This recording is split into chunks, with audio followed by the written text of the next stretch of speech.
Hey, it's Aaron here from Hush, and today we're bringing you behind the scenes and showing you how we make every single component of our Hush mattress by hand right here in Toronto. Right now, we're going to show you how we make the top part, that pillow top of the mattress. And what we're doing is we're putting together all of the layers of foam right into the top, and then we throw it up on our hand table, and as you can see, we hand stitch the seams together. And this process here is really special because it ensures that the top is done perfectly. So here you're seeing the base of our mattress, and this is that box. The springs are in different colors because they have zone support.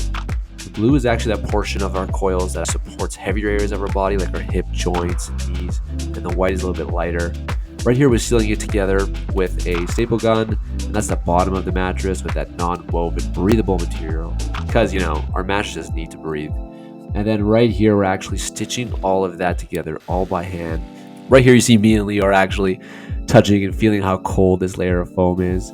And that glue that they're spraying, that's actually a plant-based glue. And then we put it all together. When you lie down on the bed, you feel exactly what this is all about. Here's me enjoying that cooling touch that is just so special about our ice technology. We compress our 820 coil queen mattress, puts it all to about 1.5 inches of thickness. And then we fold it in half, and then it gets rolled right before it gets put into a box. The moment you order, it's handmade the next day and delivered right to you. We call it No Stale Mattresses.